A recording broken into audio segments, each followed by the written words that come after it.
E esta é a última mensagem da série, As Adversidades do Justo, versus a prosperidade do ímpio, com base no Salmo 73, que nós temos estudados aqui ao longo das quartas-feiras deste mês de outubro. Em razão do nosso tempo, nós não iremos dissecar aqui os versículos 21 e 22 desse salmo, desse nosso texto básico. Agora, nós não podemos deixar de falar, ainda que de forma sucinta, da loucura do coração do homem. Então, por isso eu convido aí os irmãos a abrirem suas Bíblias no Salmo 73. Salmo 73.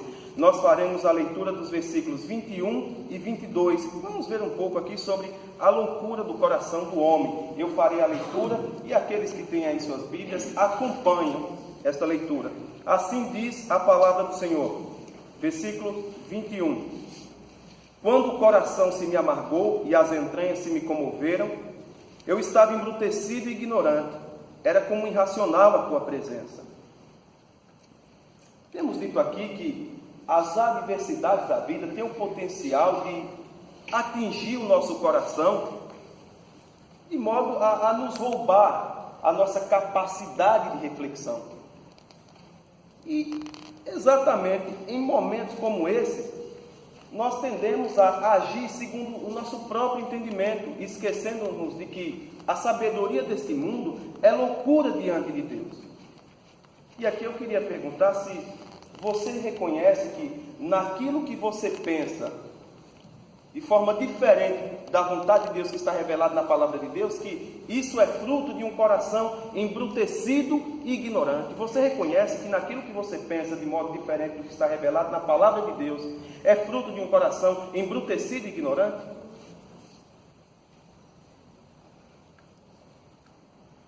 Nós não vamos, em razão do nosso tempo, não vamos dissecar, como já dissemos, mas o versículo é autoexplicativo. Ele fala: quando o coração se me amargou e as entranhas se me comoveram, eu estava embrutecido e ignorante, era como irracional a tua presença. O versículo por si só diz muito, mas eu quero evoluir e vou tratar de outro ponto aqui. Os irmãos lembram que quando começamos essa série, nós estabelecemos uma premissa. Alguém aqui se recorda que premissa foi essa? Deus é bom. Deus é bom. Valeu a pena repetir tantas vezes: Deus é bom, não é? Então, um outro ponto que vamos tratar hoje é sobre a suficiência da graça de Deus. Tão importante quanto saber reconhecer que Deus é bom, é reconhecer que a sua graça, a suficiência da sua graça. E nesse propósito eu convido os irmãos aí a acompanharem a leitura dos versículos 23 ao 26 desse salmo. Salmo 73, versículos 23 ao 26. Nós falaremos agora da suficiência da graça de Deus. Versículo 23 diz assim: todavia estou sempre contigo, tu me seguras pela mão direita, tu me guias com teu conselho e depois me recebes na glória. Quem mais tenho eu no céu? Não há outro em quem eu me compraza na terra. Ainda que a minha carne e o meu coração desfaleçam, Deus é a fortaleza do meu coração e a herança para sempre.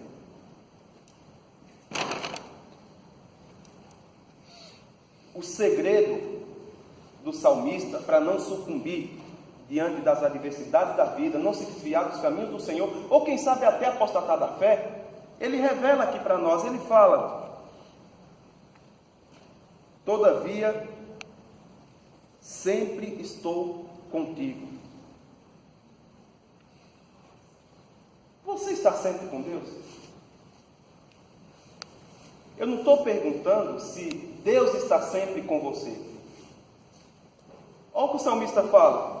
No versículo 23 ele fala: todavia estou sempre contigo. É o salmista falando aqui. Você está sempre com Deus?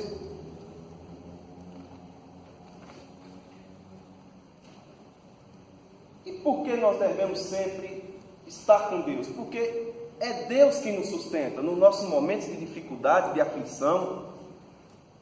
É o que o salmista fala no versículo 23 aí do nosso texto que nós acabamos de ler, 24, tu me guias, tu me seguras pela mão direita e tu me guias com os teus conselhos.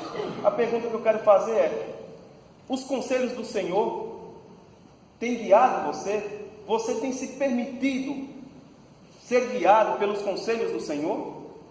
Os conselhos do Senhor estão aqui, ó. Não vai procurar oráculos aí, voz audível aí do Senhor, não, porque Ele está gritando aqui na Bíblia para você. Você só precisa abrir e seguir. Ele está dando conselho. O salmista fala que os teus conselhos, ele era guiado pelos conselhos do Senhor, porque ele se permitia. E você? Você tem se permitido ser guiado pelos conselhos do Senhor?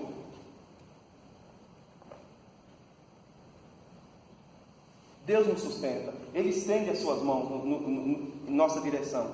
Todavia nós podemos ignorar e deixarmos de nos apropriar do socorro que vem do Senhor.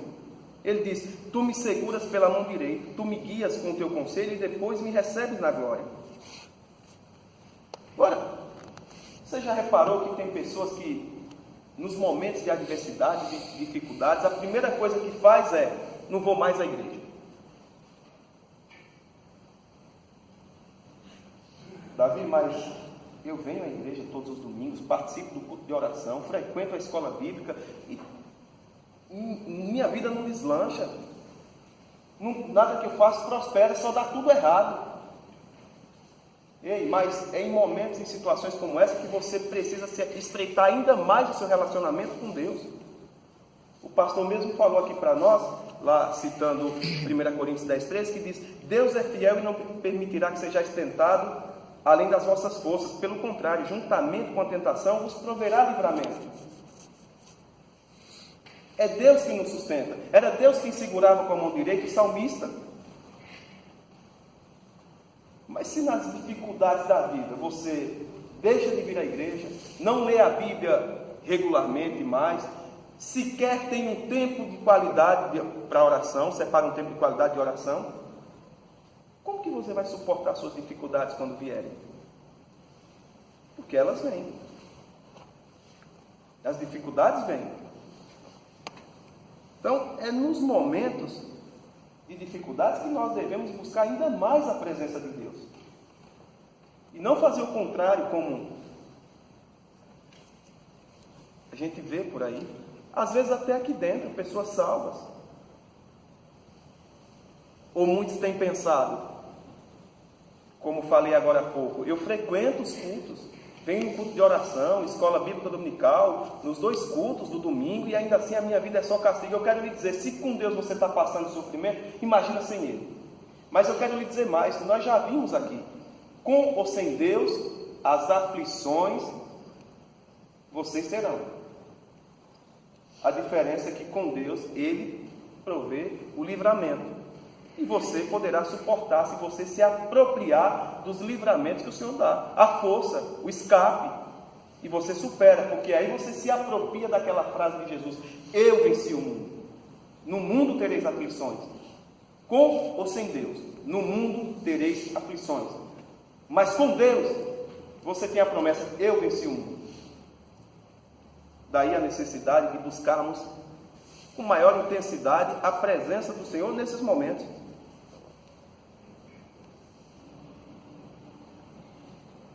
O salmista fala: quem mais tenho eu no céu? Nos dias de hoje, essa pergunta é relativamente fácil de se responder, porque aqui no nosso país é preponderantemente monoteísta, de modo que, ainda que se busque de formas diversas, a maioria das pessoas vai dizer que só tem um Deus lá em cima, não é? Então, quem mais tenho eu nos céus?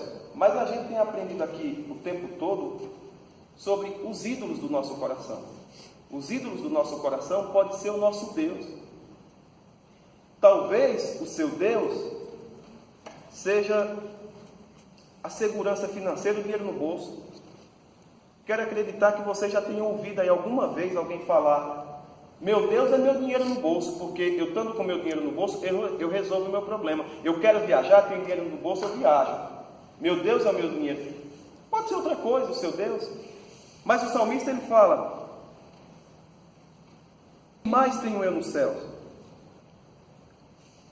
E aqui é que nós precisamos reconhecer que a graça de Deus é o que nos basta, não precisamos de nada mais. Ele fala: quem mais tenho eu nos céus? E ele mesmo responde.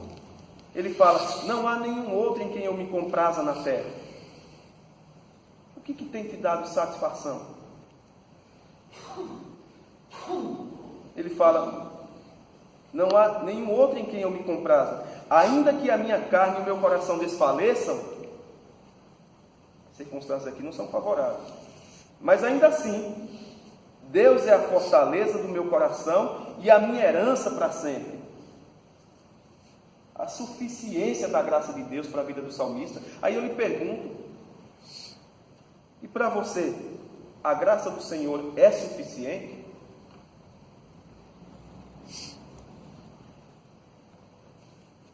A nossa alegria deve estar no Senhor.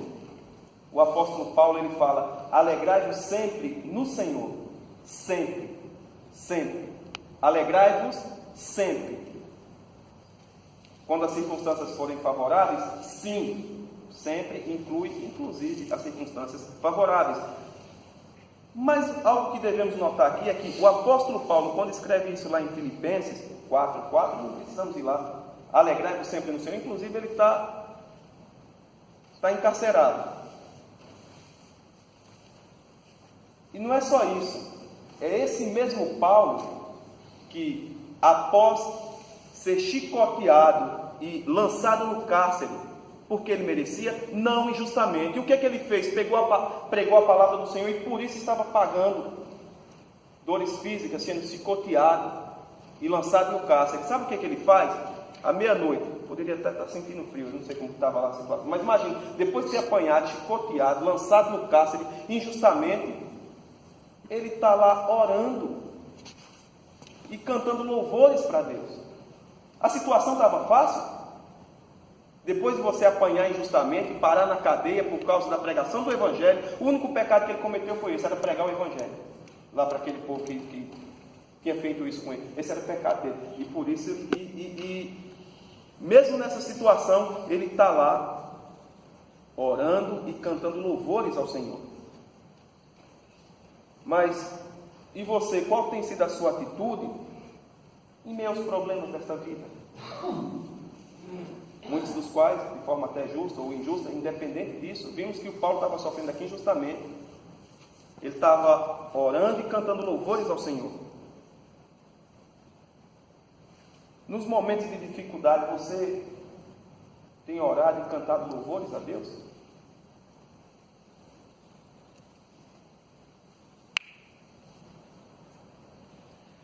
No versículo 28, o salmista conclui dizendo o seguinte: quanto a mim, bom é estar junto a Deus. No Senhor ponho o meu refúgio para proclamar todos os seus feitos. E aqui eu quero que,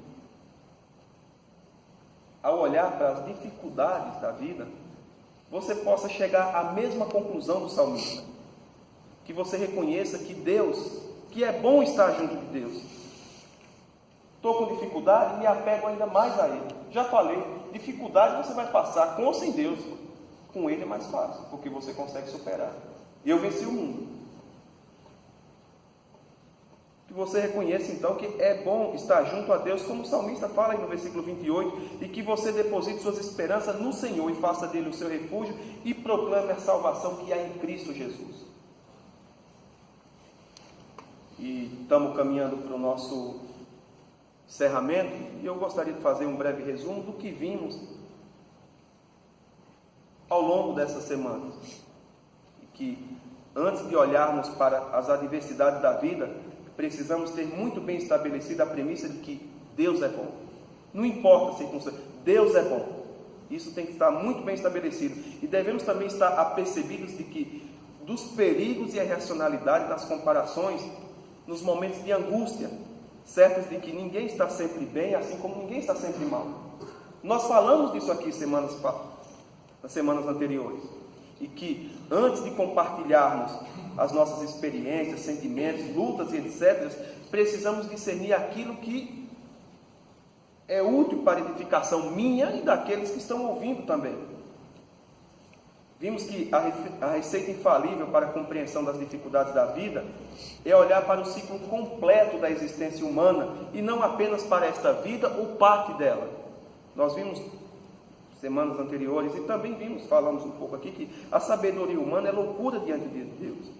Por isso nós devemos agir segundo a vontade de Deus revelada na Bíblia e não nos estribarmos em nosso próprio entendimento. E por fim acabamos de falar da suficiência da graça de Deus, bem como que a nossa alegria deve estar no Senhor e não nas circunstâncias.